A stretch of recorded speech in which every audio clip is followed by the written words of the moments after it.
नमस्कार दोस्तों, मैं बरगढ़ कंपटीशन क्लासेज हिंदी साहित्य में आपका हार्दिक अभिनंदन स्वागत खैर वक्तव्य करता हूं।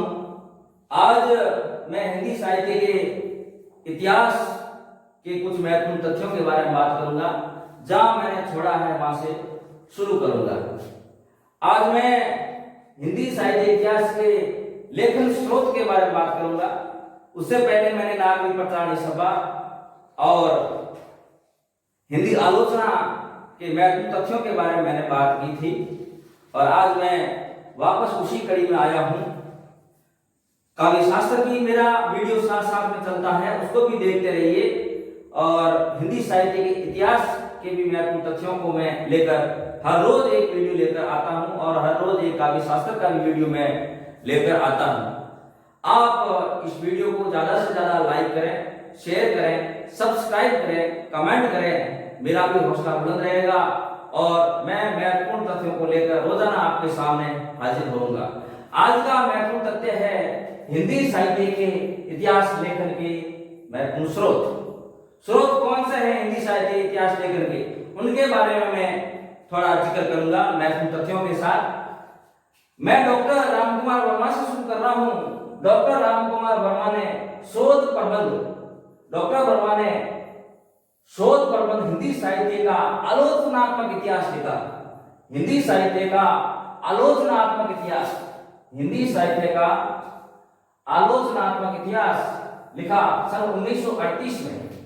सन 1938 में लिखा। उसमें लिखा हिंदी साहित्य के स्रोतों के रूप में अंतर साक्ष्य तथा बाह्य साक्ष्य का उल्लेख किया है। अंतर साक्ष्य तथा बाह्य साक्ष्य दो प्रमाणों के रूप में उल्लेख किया है। अंतर साक्ष्य में अपने ग्रंथ में डॉक्टर रामकुमार वर्मा ने 25 रचनाओं का उल्लेख किया है। अंतर साक्ष्य में 25 ऐसी रचनाओं का उल्लेख किया है जिसमें आपको मैं एक एक रचना के बारे में विस्तार से बताऊंगा। पहली रचना बारे में इन्होंने लिखा 84 वैष्णव की वार्ता एवं 252 वैष्णव की वार्ता। 252 या वैष्णव है, वैष्णव की वार्ता। 84 वैष्णव की वार्ता एवं 252 वैष्णव की वार्ता। ये लिखने वाले हैं पंडित गोकुलनाथ भट्ट। 1568 में ये लिखा गया।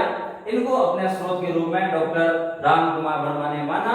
डॉक्टर रामकुमार वर्मा का जो इतिहास ग्रंथ है वो है हिंदी साहित्य का आलोचनात्मक इतिहास, जो सन 1938 में लिखा गया। दूसरा इन्होंने लिया है भक्तमाल, नाभादास की भक्तमाल, जिसके रचनाकार नाभादास 1585 में लिखा गया। उसमें एक इन्होंने दोहा भी लिखा है, अग्रदेव आज्ञा देई भक्तन को यस गाऊं, भवसागर के तरन को नाहीं और उपाऊं। ये भक्तमाल का इसमें लिखा गया प्रमाण है। ये भक्तमाल का जो नाभादास का प्रमाण है, अग्रदेव आज्ञा देई भक्तन को यस गाऊं, भवसागर के तरन को नाहीं और उपाऊं। भक्तमाल में नाभादास ने 200 भक्त कवियों का परिचय दिया है। बहुत ही इंपॉर्टेंट है। भक्तमाल में नाभादास ने 200 भक्त कवियों का परिचय दिया है, जो बेहद ही महत्वपूर्ण है। यह भक्ति कालीन भक्तों के संबंध में प्रमाणिक रचना मानी जाती है। भक्तमाल है वो भक्ति कालीन भक्तों के संबंध में प्रमाणिक रचना मानी जाती है, जिसमें 200 भक्त कवियों का चित्रण इसमें किया गया है, जो महत्वपूर्ण है। आप आराम से इनको नोट कर लेना, लिख लेना। और डिस्क्रिप्शन में मेरा फेसबुक और टेलीग्राम लिंक है।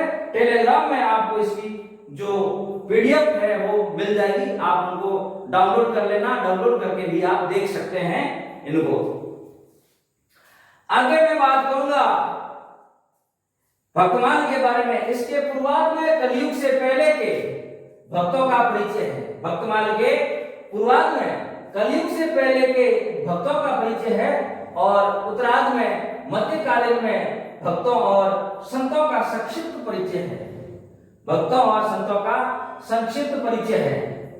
भक्तमाल की प्रथम टीका जो लिखने वाले हैं प्रियादास, बहुत इंपॉर्टेंट है। कई बार परीक्षाओं में यह आता है। कई बार परीक्षा में आता है भक्तमान की टीका किसने लिखी? तो प्रियादास ने लिखी। ठीक है ना, प्रियादास ने लिखी। वो लिखी है भक्ति रस बोधिनी के नाम से लिखी है। भक्ति रस बोधिनी के नाम से इन्होंने टीका लिखी है। भक्तमान की प्रथम टीका प्रियादास ने लिखी, भक्ति रस बोधिनी के नाम से इन्होंने लिखी है। यह आपको याद रखना है। फिर मैं तीसरे ग्रंथ के बारे में बात करूं या भक्त कवि के बारे में बात करूं तो वह है गुरु ग्रंथ साहिब। गुरु ग्रंथ साहिब लिखने वाले हैं सिखों के 5वें गुरु अर्जुन देव। इन्होंने 1604 में यह लिखा है गुरु ग्रंथ साहिब। गुरु ग्रंथ साहिब में बहुत ही इंपॉर्टेंट है, कई बार परीक्षा में क्वेश्चन पूछा जाता है कि इनमें से कबीरदास जी के सर्वाधिक पद किस ग्रंथ में है? तो उसमें आएगा गुरु ग्रंथ साहिब। इसमें कबीर के सर्वाधिक 224 पदों का संकलन किया गया है। भक्तमाल में संत कबीर के 224 पदों का संकलन किया गया है, जो अपने आप में बहुत ही महत्वपूर्ण है। इस ग्रंथ में 15 संतों भक्त कवियों के पदों का भी संकलन किया गया है, जो मैं 15 का 15 संत कवि और भक्तों के नाम आपको गिनाऊंगा। पहला है शेख फरीद, जयदेव, त्रिलोचन, नामदेव, संत रविदास जिसको रैदास कहते हैं। ठीक है ना, शेख फरीद, जयदेव, त्रिलोचन, नामदेव, संत रैदास भी कहते हैं, संत धन्ना, संत पीपा, संत सेना, संत सजना, संत भीखन, संत वेणी और रामानंद, परमानंद, संत कबीर और सूरदास। 15